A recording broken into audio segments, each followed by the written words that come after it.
যারা চাইনার সাথে বাংলাদেশের সম্পর্কের ঘাটতি করার জন্য যারা ষড়যন্ত্র করছেন তাদেরকে হুঁশিয়ার করতে চাই, আমরা আপনাদের ষড়যন্ত্র বুঝি। আমরা বাংলাদেশে আর কোনো সাম্প্রদায়িক দাঙ্গা হতে দেব না। আমরা সাম্প্রদায়িক দাঙ্গার বিরুদ্ধে সবাই ঐক্যবদ্ধ থেকে বাংলাদেশের স্বাধীনতা, সার্বভৌমত্ব, আগামী দিনের নতুন বাংলাদেশ গড়ার জন্য সবাই ঐক্যবদ্ধভাবে আমরা কাজ করে যাব। আমরা সবাই ঐক্য থাকবো। وعلى آل محمد كما صليت على إبراهيم وعلى آل إبراهيم إنك حميد مجيد اللهم بارك على محمد وعلى آل محمد كما باركت على إبراهيم وعلى آل إبراهيم إنك حميد مجيد اللهم صل وسلم على نبينا محمد صلى الله عليه وسلم اللهم صل على محمد النبي الأمي وعلى آله وأصحابه وبارك وسلم تسليما اللهم صل على محمد وسيلة إليك وآله وسلم وما توفيق إلا بالله। ঐতিহ্যবাহী 500 বছরের পুরাতন বাংলাদেশের সবচেয়ে বেশি পরিচিত সানিয়ে মক্কা যাকে বলা হয়, আন্দরকিল্লা শাহে জামে মসজিদের আজকে জামাতুল বেদায় সম্মানিত খুতবা পেশ করবেন আওলাদে রাসূল আন্দরকিল্লা শাহে জামে মসজিদের সম্মানিত খতিব, ইসলামিক ফাউন্ডেশনের বোর্ডস অফ গভর্নরের অন্যতম মেম্বার হযরতুল আল্লাহ সৈয়দ আনোয়ার হুসাইন তাহের জাবারি আল মাদানী দামাত বারাকাতুল আলিয়া হাফিজুল্লাহ, সম্মানিত ইমাম সাহেব বৃন্দ, সম্মানিত আমাদের ইসলামিক ফাউন্ডেশনের চট্টগ্রাম অঞ্চলের ডাইরেক্টর সাহেব, সম্মানিত মুসল্লি পরিষদের সদস্যবৃন্দ, সম্মানিত উলামায়ে কেরাম, বুজুর্গানে দ্বীন, বিভিন্ন উপজেলা থেকে আগত, দেশ থেকে আগত আমার মেহমানবৃন্দ এবং আজকের এই জামাতুল বেদায় উপস্থিত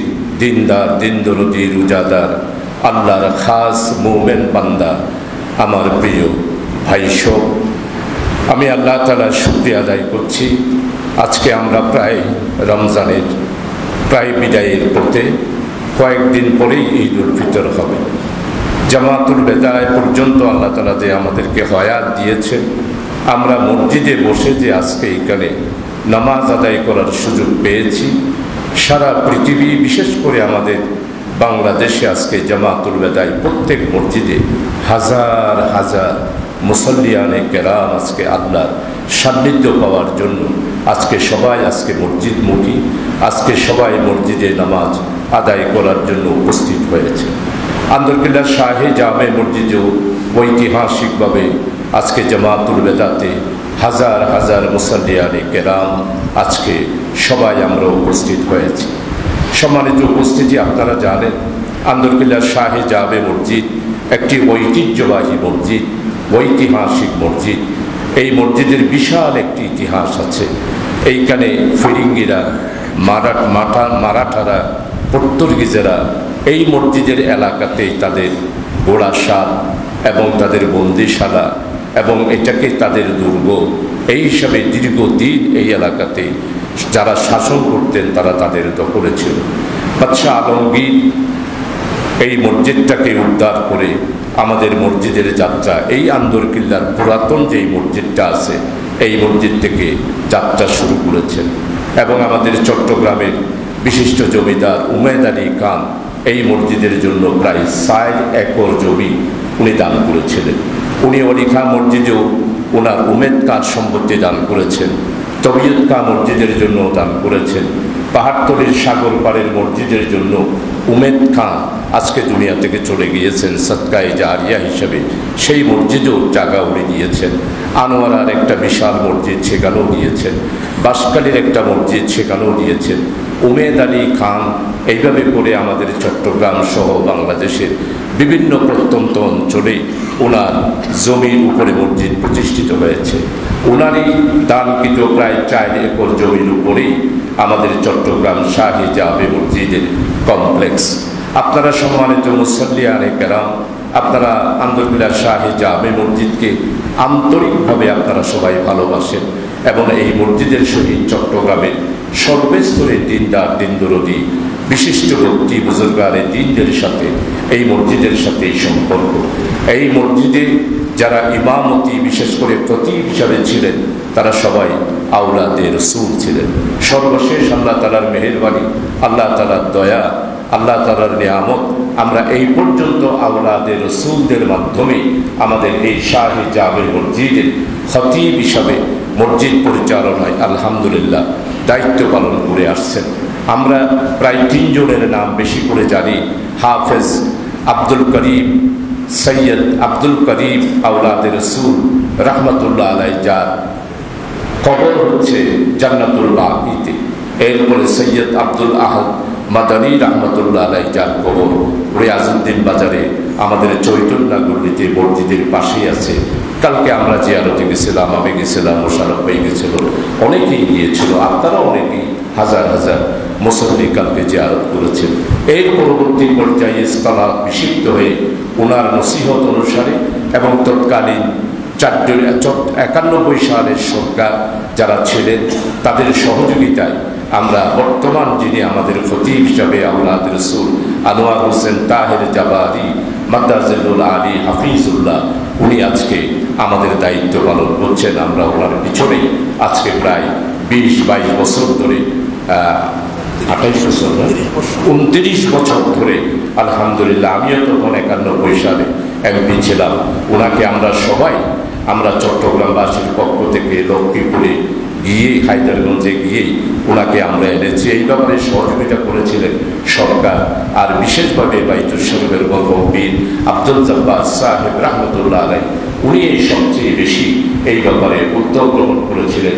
ওনার অনুরোধেই আজকের আওলাদে রসূল আমাদের সম্মানিত খতিব আনোয়ার হোসেন তাহের জাবারি হাফিজুল্লাহ, উনি আজকে দায়িত্ব পালন করছেন।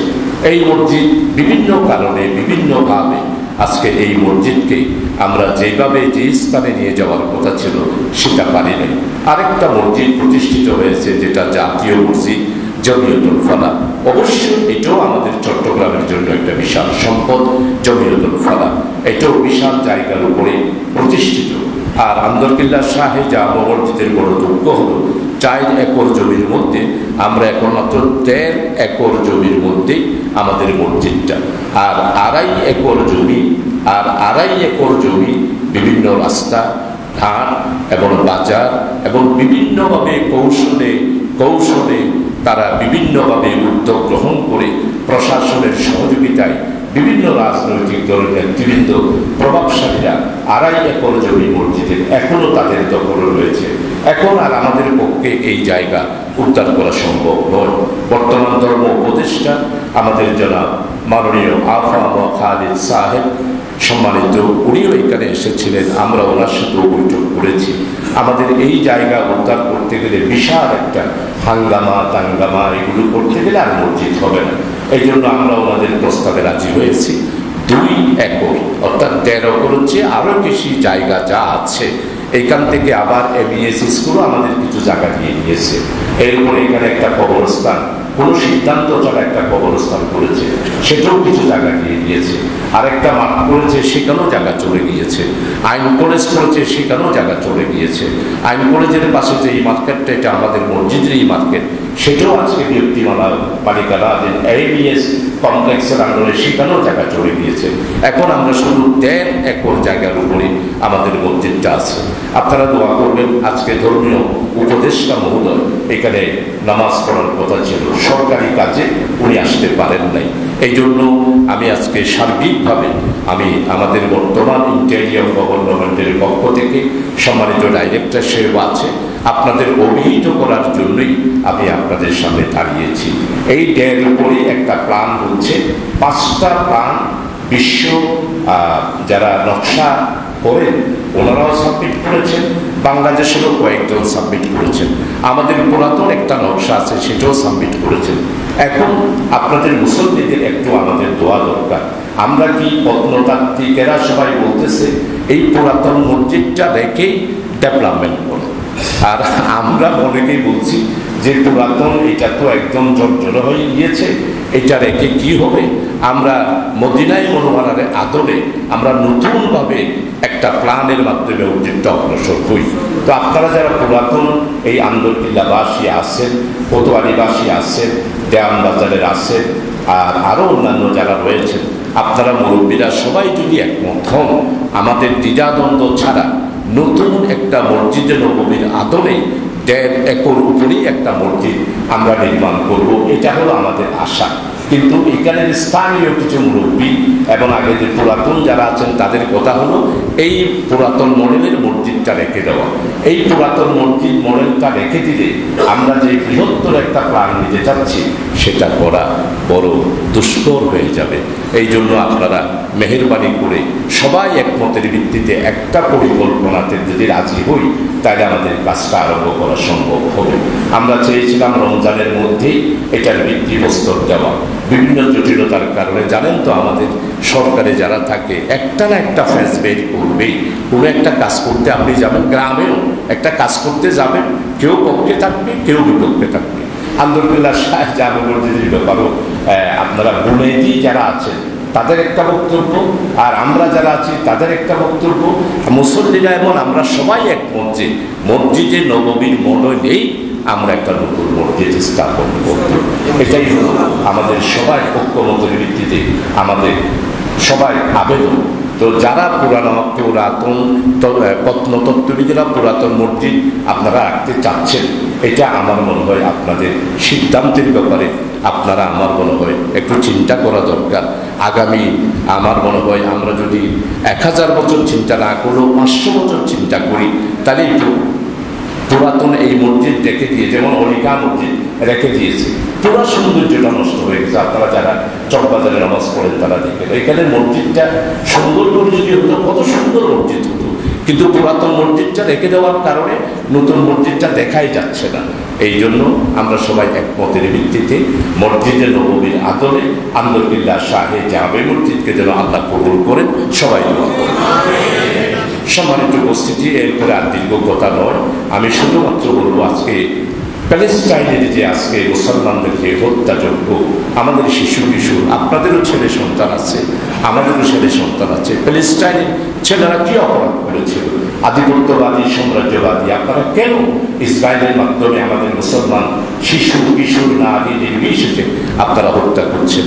আমি মনে মনে এটাই আজকে জামে মসজিদ থেকে ঘোষণা করতে চাই, মুসলমানদের অনৈক্যের কারণেই আজকে ইসরায়েলেরা প্যালেস্টাইনে আক্রমণ করার সাহস পাচ্ছে এবং প্যালেস্টাইনে আক্রমণ চালাচ্ছে। তাই আজকে শাহী জামে মসজিদ থেকে একান্তভাবে দুনিয়ার বিশ্ব মুসলমানের সমস্ত নেতাদেরকে, সৌদি আরব সহ বিশ্বের সমস্ত মুসলিম নেতা, আপনারা ঐক্যবদ্ধ হন। আপনাদের পিছনে আমরা 200 কোটি মুসলমান ঐক্যবদ্ধ হব। তারপরও প্যালেস্টাইনের এই হত্যাযজ্ঞ আমরা মেনে নিতে পারি না। অবশ্যই আজকের মসজিদ থেকে স্পষ্টভাবে বলতে চাই, প্যালেস্টাইনের হত্যাকাণ্ড যদি আপনারা বন্ধ না করেন, বিশ্বের যেই কোনো পরিস্থিতির জন্য বিশ্বমূলক সাম্রাজ্যবাদী যারা রয়েছেন তাদেরই কি দায়ী থাকতে হবে। এর পার্শ্ববর্তী আজকে আমাদের দেশ হিন্দুস্তানে আপনারা একটার পর একটা মসজিদ ভাঙতেছেন, মুসলমানদেরকে কোণঠাসা করছেন। আপনাদের কাছে হুঁশিয়ার করে দিতে চাই, আমরা বাংলাদেশের মুসলমান বেঁচে রয়েছি, আমাদের ইতিহাস 1000 বছরের ইতিহাস। হিন্দুস্তানে মুসলিম নিধন করা, মসজিদ বন্ধ করা, এটা আমরা কোনো অবস্থায় মেনে নিতে পারি না। আজকে এই মুসলমানদের উপস্থিতিতে আমাদের সম্মানিত উপদেষ্টা ডক্টর ইউনূস আমাদের বাংলার সম্পদ নয়, এশিয়ার সম্পদ নয়, উনি বিশ্ব সম্পদ, নোবেল বিজয়ী রাষ্ট্রপ্রধানের মতো আমাদের ডক্টর ইউনূসের মতো যোগ্য রাষ্ট্রপ্রধান পৃথিবীতে আমার মনে হয় দ্বিতীয় আর কোনো কেউ নেই। এই জন্য উনি আজকে চীন সফর করতেছেন। আজকে ওনাকে চীনের মধ্যে উষ্ণ গালিচা সর্বোচ্চ সম্বর্ধনা দেওয়া হচ্ছে। আমরা চীনের সাথে ডক্টর ইউনূস যেই সম্পর্ক করতে চাচ্ছে, আমরা দোয়া করছি সেই সম্পর্কটা যেন উনি বজায় রাখার জন্য সেখানে পদক্ষেপ গ্রহণ করে। এই জন্য চীনের এই সম্পর্কে আমরা বাংলার তৌহিদি জনতারা সবাই ঐক্যবদ্ধভাবে আমরা ডক্টর ইউনূসের জন্য দোয়া করব, যাতে করে উনি সফলতা আমাদের বাংলাদেশের জন্য বয়ে আনতে পারে। এই চীন সম্পর্কে ব্যক্ত করার জন্য আমাদের লোহাগাড়াতে একটা একটা বুদ্ধিস্ট এবং মুসলমানদের একটা দাঙ্গা ঘটানোর জন্য পল্লী চিকিৎসক নুরুল আমিনকে হত্যা করেছে। তারা চেয়েছিল তাকে হত্যা করবে, আর আমরা মুসলমানরা বড়ুয়ার বাড়িতে গিয়ে আগুন দেব। ওই রামতে, ওই বড়ুয়া পল্লীতে যেইভাবে 2017-18 সালে হয়েছিল, সেই রকম ঘটনা ঘটানোর জন্য চেয়েছিল। তাই আজকে শাহেজা আমিমসজিদকে তীব্র নিন্দা জ্ঞাপন করছি যারা এই সমস্ত ষড়যন্ত্রে লিপ্ত রয়েছেন, যারা চাইনার সাথে বাংলাদেশের সম্পর্কের ঘাটতি করার জন্য যারা ষড়যন্ত্র করছেন, তাদেরকে হুঁশিয়ার করতে চাই। আমরা আপনাদের ষড়যন্ত্র বুঝি। আমরা বাংলাদেশে আর কোনো সাম্প্রদায়িক দাঙ্গা হতে দেব না। আমরা সাম্প্রদায়িক দাঙ্গার বিরুদ্ধে সবাই ঐক্যবদ্ধ থেকে বাংলাদেশের স্বাধীনতা, সার্বভৌমত্ব, আগামী দিনের নতুন বাংলাদেশ গড়ার জন্য সবাই ঐক্যবদ্ধভাবে আমরা কাজ করে যাব। আমরা সবাই ঐক্য থাকবো। এইখানে কোনো দল নয়, এখানে কোনো রাজনীতি নয়, এখানে কোনো ভেদাভেদ নয়, কোনো মারামারি নয়।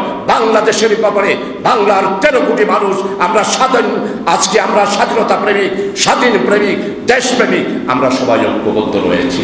এরপরে তৃতীয়তে আপনাদের ক্ষেত্রে যেটা বলতে চাই, আরকানের মুসলমানদের ব্যাপারে ডক্টর ইউনূস সাহেব গত 15 দিন আগে আমাদের জাতিসংঘের সম্মানিত সেক্রেটারি উনি এসেছিলেন। ওনার সামনে চট্টগ্রামের ভাষায় উনি প্রায় 1 ঘন্টা বক্তব্য রেখেছেন। আমরা আরকানের মুসলমান বাংলাদেশে যারা রয়েছে তাদেরকে আরকানে ফেরত নিয়ে যাওয়ার জন্য বিশ্ব বিবেকের কাছে আমরা আবেদন জানাচ্ছি। তাদেরকে তাদের বাড়িতে ফেরত নিয়ে যান। তাদের বাড়ি আছে, ঘর আছে, জমি আছে, জমা আছে, তাদের ব্যবসা আছে, বাণিজ্য আছে। মুসলমানদের সবকিছু শেষ করে দিয়ে তাদেরকে আপনারা এখানে রিফিউজি হিসাবে প্রতিষ্ঠা করেছেন।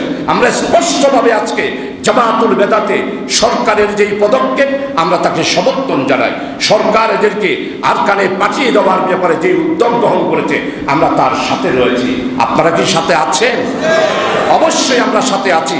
18 কোটি মুসলমানদেরকে আরকানে আমরা ফেরত পাঠাবো, তাদের ব্যবসা ফেরত দেব, তাদের জায়গা জমি ফেরত দেব, তাদের স্কুল, কলেজ, মাদ্রাসা এগুলো সব ফেরত দেওয়ার জন্য ডক্টর ইউনূস যেই উদ্যোগ গ্রহণ করেছে আমরা তাকে সাধুবাদ জানাই। আমরা তাকে অবশ্যই তার পাশে আমরা থাকবো। সম্মানিত উপস্থিতি, আপনারা জানেন এইবারে রমজানের জিনিসপত্রের দাম গত 18 বছরে যেইভাবে ছিল না, তার চেয়ে বেশি নিয়ন্ত্রণ বাজার কমিটির নিয়ন্ত্রণ ছিল। এই জন্য সম্মানিত জেলা প্রশাসককে আমরা চট্টগ্রামবাসীর পক্ষ থেকে ধন্যবাদ জানাই। এরপরও আজকে দেখা যাচ্ছে সবজির দাম একটু বেড়ে গিয়েছে। না, এভাবে বাড়তে দেওয়া যাবে না। যারা সিন্ডিকেট তাদেরকে অবশ্যই গ্রেপ্তার করতে হবে, সিন্ডিকেট ভেঙে দিতে হবে। আমাদের দেশে শাক সবজি, তেল, নুন, মরিচ, পেঁয়াজ আরো 5 টাকা কমে গিয়েছে। এই জন্য জেলা প্রশাসকের কাছে জামে মসজিদে জামাতুল বেদা থেকে দাবি জানাবো, আপনি রমজান মাসে যেভাবে মনিটরিং করে ম্যাজিস্ট্রেট দিয়ে বাজার নিয়ন্ত্রণ করেছেন, আগামীতেও সেইভাবে নিয়ন্ত্রণ করার উদ্যোগ গ্রহণ করার জন্য আহ্বান জানাচ্ছি। আর বক্তব্য বেশি না দিয়ে আপনাদেরকে একটু সময় নিলাম। জামাতুল বেদা